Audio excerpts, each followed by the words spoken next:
Montero Aparicio, doctor ingeniero agrónomo y diploma de estudio avanzado en Economía Agraria por la Universidad Politécnica de Madrid. Además es titulado también licenciado en Ciencia y Tecnología de los Alimentos.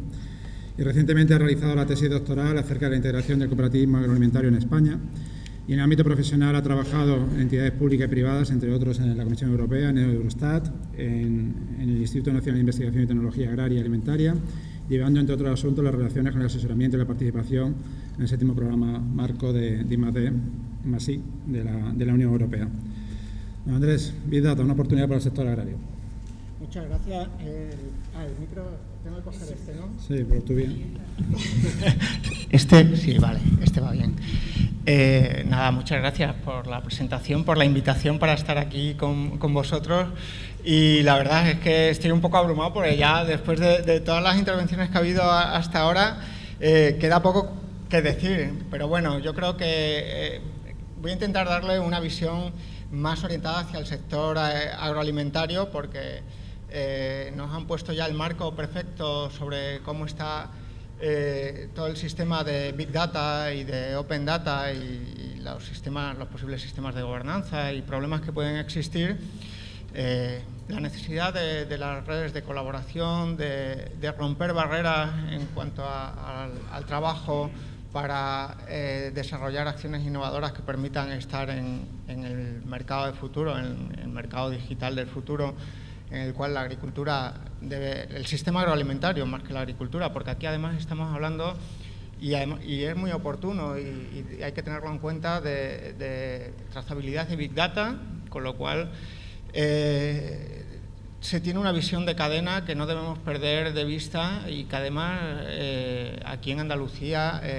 yo creo que se lleva trabajando ya desde hace tiempo y que esta plataforma pues viene a darle una mayor notoriedad, sin duda. Yo recuerdo, por ejemplo, como en ámbito de ICT, está por aquí Natalie, que no la veo, pero de CTA ya hace unos años me expresó el interés de participar en una ERANET de ICT Agri, donde normalmente en este tipo de iniciativas a nivel europeo, pues las instituciones que habían participado por la parte española nunca habían puesto fondos y, sin embargo, CTA ha participado y ha puesto fondos para financiar proyectos en ese ámbito y con un compromiso serio, ¿no? Pues ahí se demuestra, también se ve en la participación en los proyectos de Internet of the Things de entidades andaluzas que tienen, de hecho, de la participación española son entidades andaluzas, prácticamente la mayoría o todas las que están participando en ese proyecto emblemático que se está empezando a desarrollar a nivel europeo sobre Internet of the Things en la agricultura, con lo cual esta plataforma sin duda va a permitir dar el marco de desarrollo. Había puesto aquí unas definiciones sobre Big Data y sobre Internet of the Things porque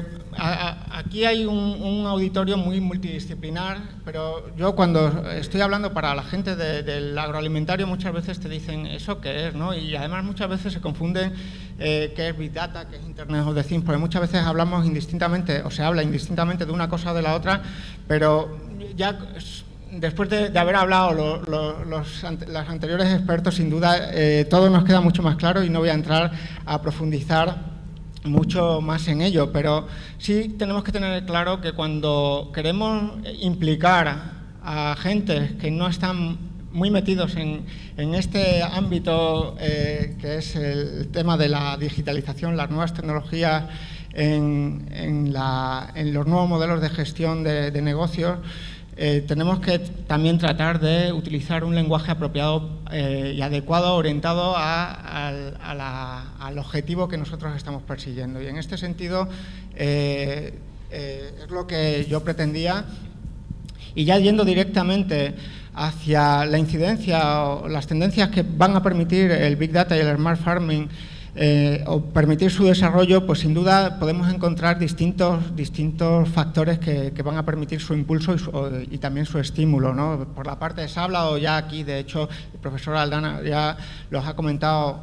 bastante bien a lo largo de su presentación, pero sí quiero poner de manifiesto que como factores de impulso se consideran, además esto es un documento, un paper publicado, todavía no ha salido publicado oficialmente en la revista, pues es una revista de saldrá en mayo publicada, pero ha salido publicado esta semana, con lo cual, y además es Open Access, podéis acceder a ella, tenéis la referencia ahí, ¿no? Y los factores de impulso que han considerado, pues, están todos aquellos factores tecnológicos generales que ya hemos citado con profusión, como es el Internet of the Things, la agricultura de precisión y todo esto. Otras nuevas tecnologías facilitadoras que pueden ser aplicadas en otros sectores. De hecho, ayer por la tarde, aprovechando el viaje, quedé con un amigo, antiguo dirigente de una cooperativa en Granada, y me estuvo comentando qué era lo que estaban haciendo, y una de las cosas que estaba trabajando era la aplicación de la visión artificial para aplicaciones en determinados ámbitos, y era una aplicación que venía de un desarrollo del ejército, ¿no? Del ejército, no de aquí de España, sino de otro país, ¿no? Y que iba a permitir, sin duda, pues, hacer avanzar al sector. Bueno, pues hoy en día disponemos de una cantidad de nuevas tecnologías aplicables también al sector agroalimentario. Hablábamos también de tecnologías para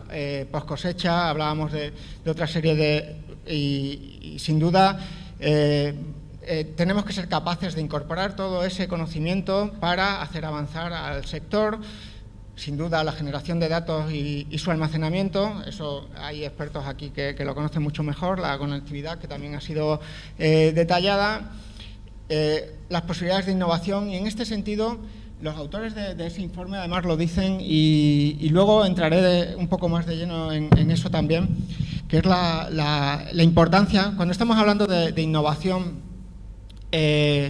siempre hay que ir al marco local, al ámbito regional, local. De innovación, las acciones innovadoras no ocurren en un marco global, ocurren en un marco muy concreto, porque las condicionantes que producen que algo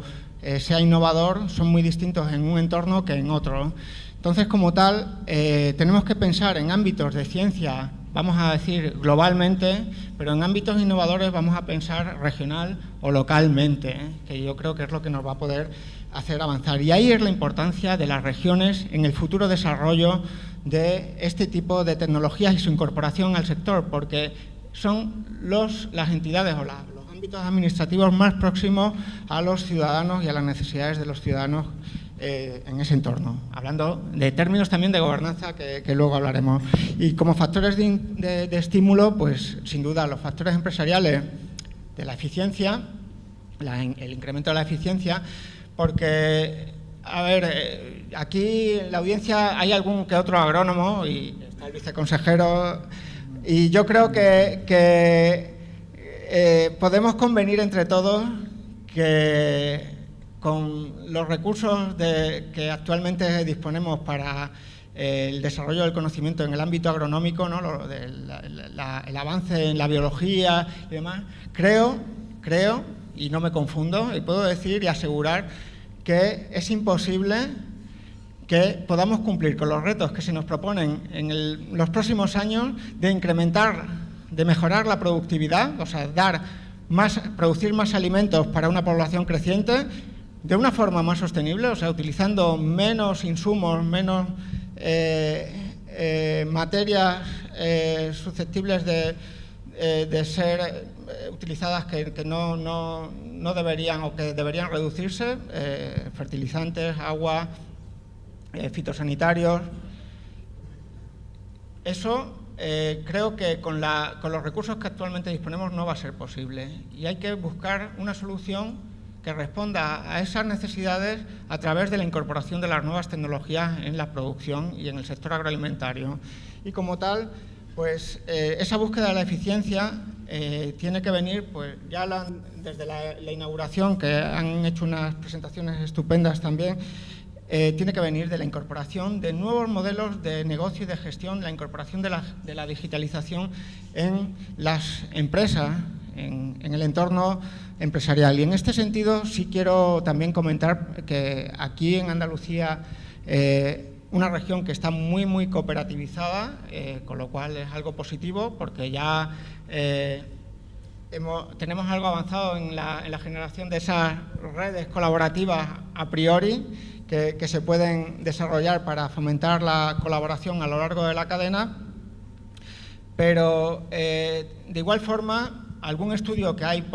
hecho en ese sentido aquí en Andalucía, de la profesora Mozas y Enrique Bernal en la Universidad de Jaén, sí, acerca del uso de las nuevas tecnologías en el sector cooperativo en relación a otras empresas del sector, lo que sí se incide es que el número de... O sea, la incorporación de las nuevas tecnologías de la información y la comunicación, el uso de las herramientas para el marketing digital, la comercialización electrónica, la comunicación con los usuarios, con los consumidores,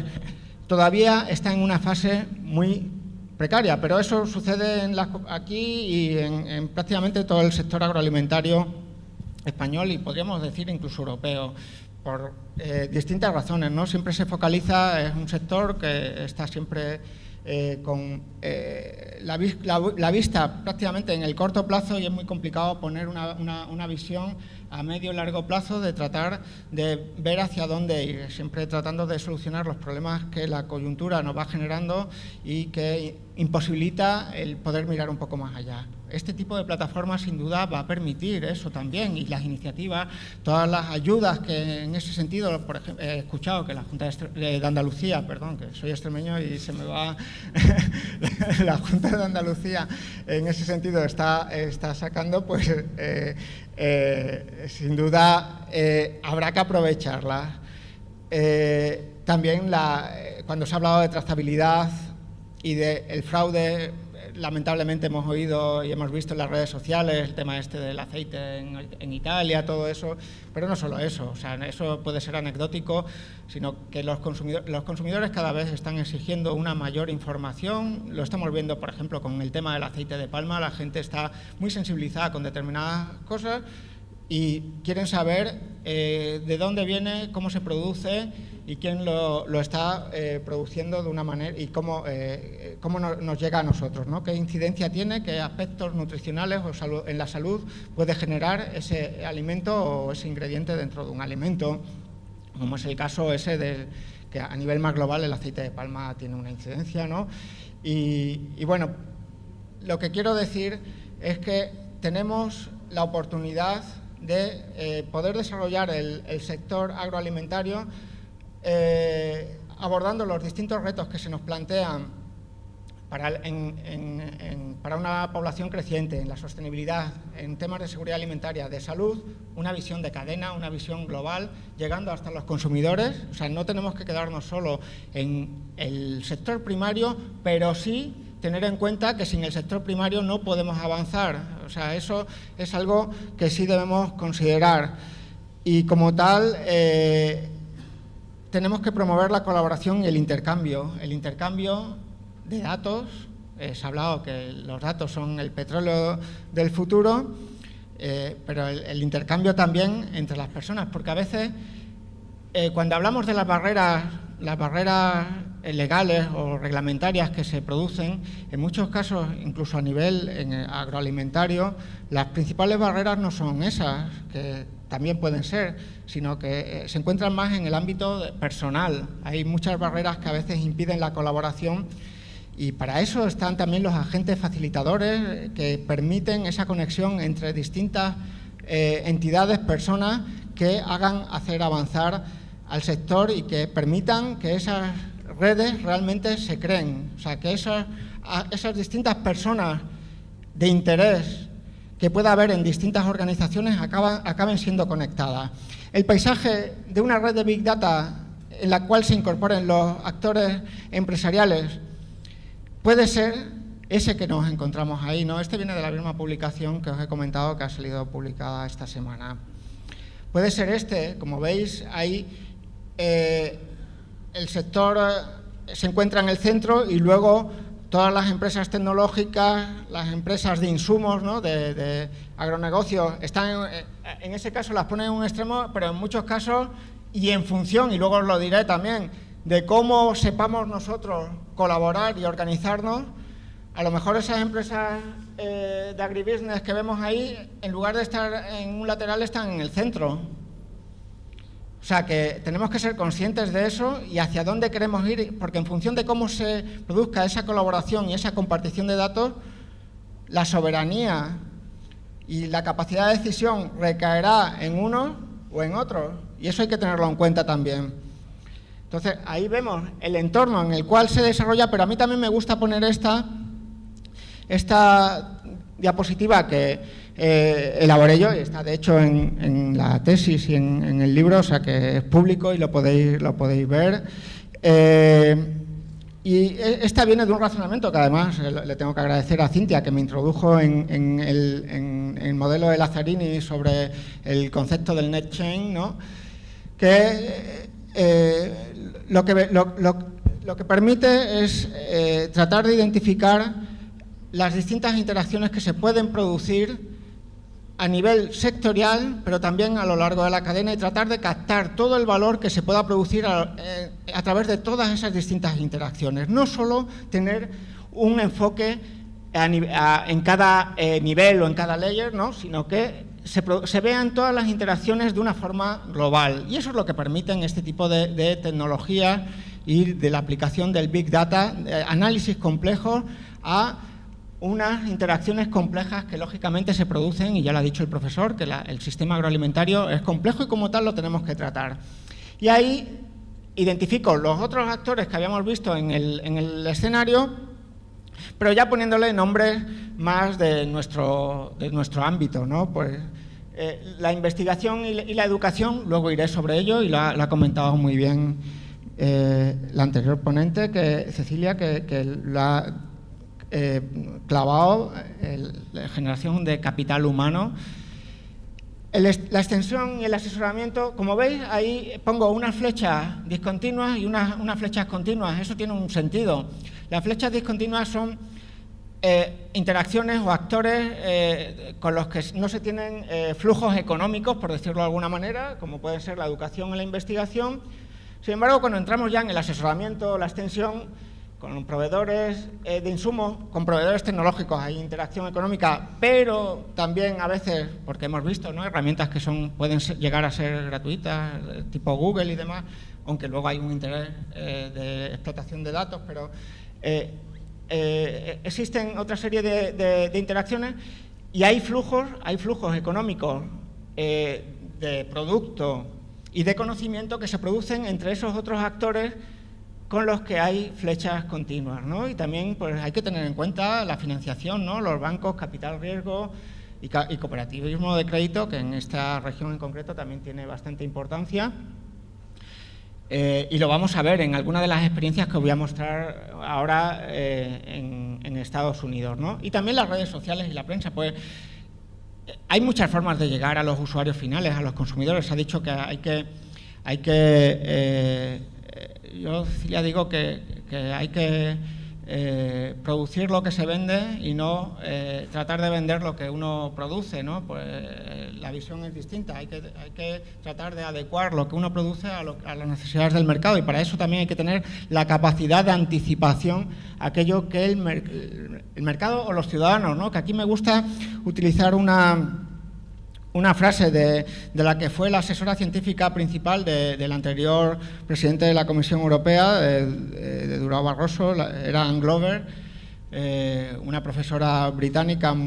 muy brillante, y en una conferencia recuerdo que ella dijo que Europa era una sociedad de ciudadanos, no de consumidores, y por lo tanto teníamos que hablar siempre de ciudadanos y no de consumidores al final de la cadena, porque independientemente de que consuman o no, al final son ciudadanos y pueden influir a través de otras distintas acciones en cómo producimos, y lo vemos también a través de cómo influyen las organizaciones no gubernamentales y el tercer sector en determinadas formas de producir o de desarrollar los negocios en nuestro ámbito. Bueno, teniendo en cuenta eso, aquí un ejemplo de algo muy incipiente. Realmente no se puede llegar a considerar todavía algo como Big Data, pero lo que sí quiero que veáis es como en un país muy organizado, como son los daneses, con una estructura muy potente, cooperativa, en los dos ámbitos fundamentales, como puede ser el lácteo y el del porcino, con dos cooperativas que controlan prácticamente el 100%, no el 100%, pero sí el 80 y tantos y 90% de la cuota de mercado en ese país, Danish Crown y Arla. Podéis ver cómo ahí yo me quedé sorprendido cuando estuve visitando a las organizaciones agrarias una vez que tuve ocasión de ir a Copenhague con motivo de una de las conferencias de bioeconomía, y estuve allí en las oficinas y allí no están Asaja, COA, UPA y lo que pueda haber, que disculpad que no conozco si hay alguna más, seguramente, y cooperativas. Bueno, allí es una única organización representativa de todos y todos están dentro de esa organización, y esos a su vez gestionan los servicios de asesoramiento a los agricultores de su país y tienen una interacción con las cooperativas que operan, en este caso fundamentalmente son Arla y Danish Crown, pero hay otras, o sea, no solo son estas, ¿no? Y la forma que tienen de trabajar, de colaborar, porque una cosa, y aquí, independientemente de si hay o no organizaciones agrarias, yo lo he dicho y se lo he dicho a ellos también, o sea que no tengo ningún reparo en decirlo aquí, una cosa es la reivindicación legítima de determinados intereses de sus representados y otra cosa son los servicios que deben prestar a sus representados. Y en este sentido, en Dinamarca lo han tenido claro desde hace muchísimo tiempo.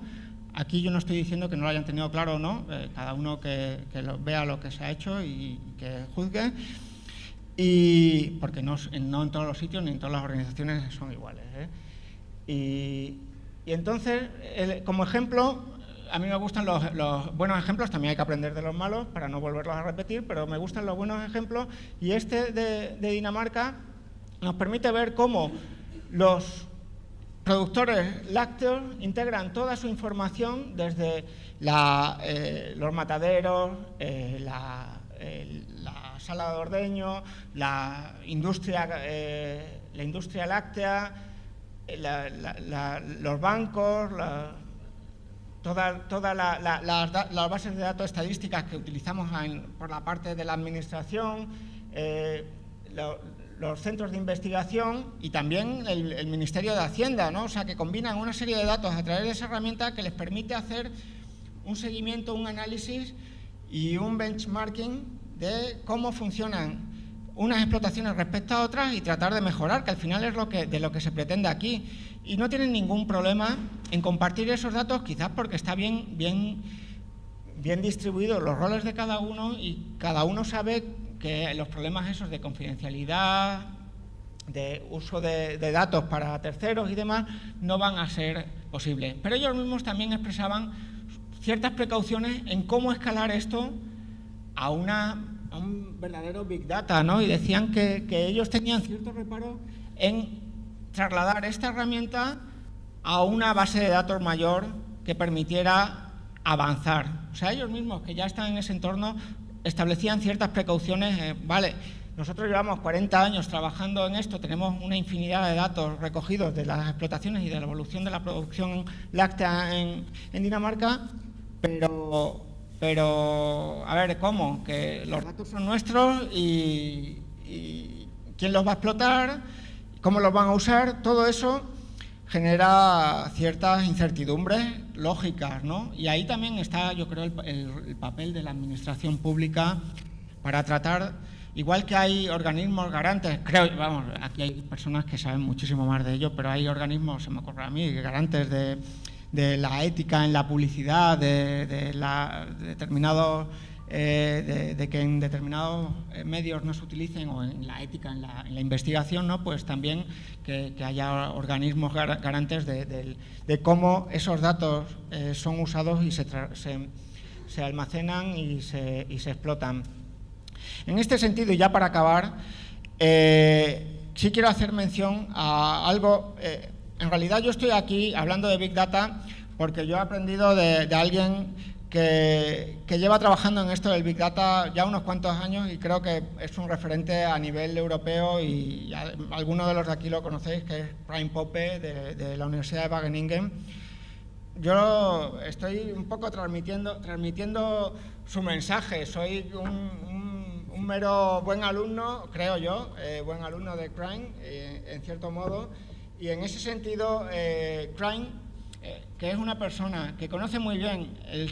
los sistemas agroalimentarios europeos, no solo holandés, él es holandés, pero conoce muy bien los sistemas agroalimentarios europeos y que conoce muy bien el sector cooperativo agroalimentario europeo. Hace como 4 o 5 años él empezó a trabajar en todo esto de la incorporación de las nuevas tecnologías de la información y la comunicación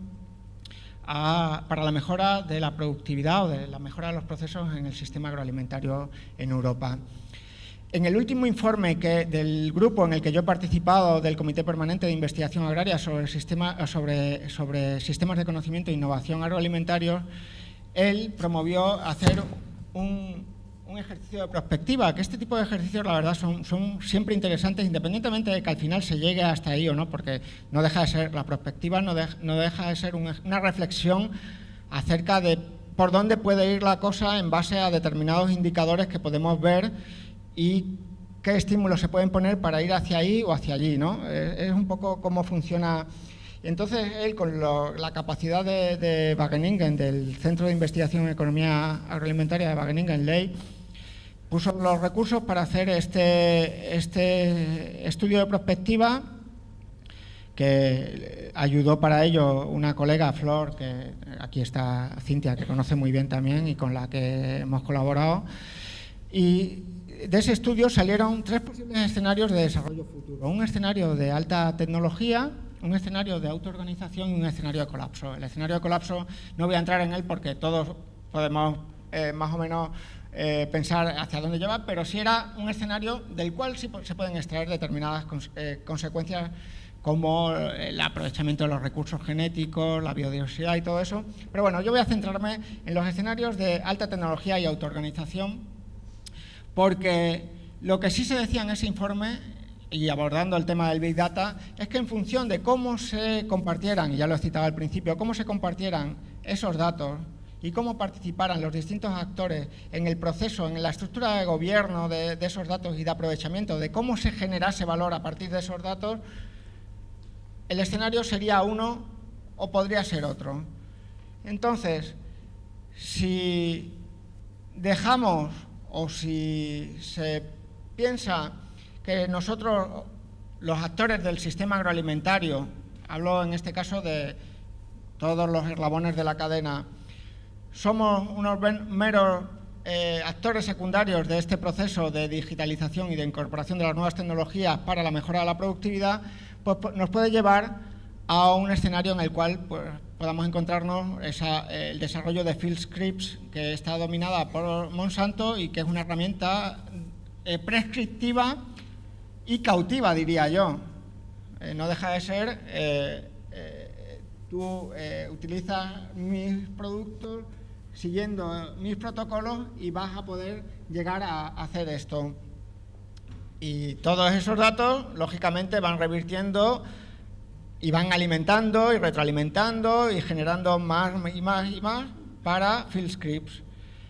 Hay otra forma, que puede ser el Farmer Business Network, que es una herramienta o una plataforma, mejor dicho, desarrollada por agricultores y para los agricultores. Claro, estos tienen que pagar también por ello, ¿no? Porque al final aquí las cosas, si queremos que algo realmente nos valga, tenemos que apostar para ello. Si tú no pones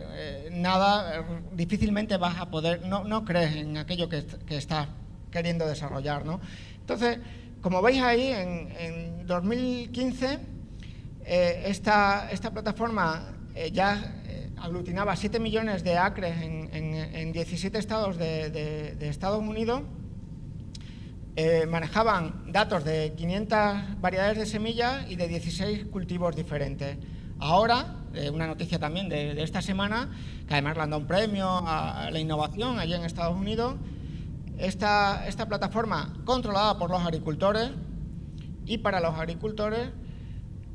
maneja 12 millones de acres, 3.200 explotaciones, 25 cultivos, 2.500 variedades de semillas y tienen que pagar 600 euros al año por su uso. ellos lo han desarrollado, por eso también ponía la importancia de los bancos y las entidades de capital riesgo y demás, porque lo han desarrollado con la ayuda, en este caso, de Google Ventures, pero también han entrado en una nueva ronda de financiación otras entidades de capital riesgo de Estados Unidos para seguir creciendo y seguir aportando valor. Son distintas formas. Tenemos que decidir y podemos decidir hacia dónde ir en función del compromiso que cada uno quiera adquirir en el desarrollo. Yendo ya ahora sí, ya para acabar, la importancia del capital humano. Estamos hablando, claro, cuando hablamos de nuevas tecnologías siempre es muy trendy, muy sexy, pero al final nosotros tenemos que lidiar con la gente, con los agricultores y con una realidad que nos encontramos en las estructuras agrarias. En este caso voy a hablar de nuestro país, de España, y podéis ver ahí cómo es la formación de los titulares de las explotaciones agrarias. Es la que es, y podéis ver que prácticamente en el año 2005 el 90% su formación venía solo de la práctica, esto es, de la observación y de la práctica diaria de la agricultura o de la ganadería. Se ha bajado al 82% en el 2013. Se está incrementando también a través, sobre todo, las nuevas incorporaciones. Los jóvenes tienen un perfil de formación bastante más elevado, pero seguimos teniendo una estructura de producción agraria. Los titulares de las explotaciones siguen teniendo un nivel formativo muy bajo y alejado de las necesidades del sector del futuro. Entonces, como tal, hay que hacer un esfuerzo también, y para ello hay que aprovechar fondos que hay disponibles a nivel... Además, me ha gustado, pues era el director general de la industria y empleo y hablaba de los dos ámbitos, y eso está muy vinculado a lo nuestro, pero también tenemos un programa de desarrollo rural donde se incide en la formación. Las cooperativas también tienen fondos de formación que se deberían utilizar para este tipo de actividades y sobre todo orientada a lo que nos viene en el futuro. Finalmente, y como lo ha comentado el profesor, tampoco voy a incidir mucho más en ello, pero las preguntas que se hacen los agricultores en Estados Unidos y en Europa prácticamente vienen a ser los mismos, ¿no? Están vinculadas a la gobernanza, ¿no? De quién son los datos. ¿Pueden los agricultores convertirse en meros franquiciados con riesgos pero sin los beneficios? Hemos visto los dos modelos. La privacidad, quién tiene acceso a los datos, las empresas implicadas en ese procesado de datos, cuáles son. ¿Tiene la administración pública acceso a mis datos? Algunos les generará problemas, otros no. Bueno, eso son cuestiones que sin duda hay que resolver y que si queremos realmente avanzar, tenemos que incidir primero en clarificar esos aspectos para luego poder seguir avanzando, o en paralelo, vamos, que no tiene por qué ser secuencial. ¿Y cómo pueden hacer uso algunas empresas de mis datos para especular en el mercado y producirme, en lugar de un beneficio, un riesgo? Porque todas las experiencias o los estudios empíricos que hay hasta ahora no han demostrado el beneficio real del Big Data para la agricultura. Eso todavía no está demostrado. El interés que hay aquí, algo nos dice que puede haber, pero realmente la experiencia nos dice que todavía no tiene ninguna incidencia. Y luego, bueno, pues aspectos vinculados a las distintas particularidades que definen el Big Data, que no voy a entrar, y ya esto os lo he dicho, o sea que no voy a ser más exhaustivo en ello. Simplemente también decir que si queremos ser inclusivos, también tenemos que tener en cuenta a los pequeños agricultores, a la agricultura familiar, a las pequeñas empresas, porque las pequeñas empresas son parte del tejido productivo de nuestras regiones, de nuestros países. En Europa, algunos dicen, la profesora Mazzucato dice que eso es una debilidad clara del sistema innovador en España, que impide la innovación. Bueno, ahí se puede demostrar que si se fomentan redes de colaboración entre todas esas empresas, se genera la confianza suficiente entre todo ese tejido productivo a lo largo de la cadena de valor agroalimentaria, sin duda vamos a poder desarrollar acciones innovadoras en beneficio de ellos. Y sin más, nada, muchas gracias.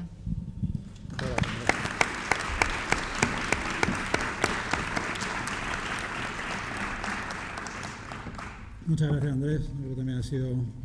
muy clarificador y hay preguntas para luego para la mesa redonda.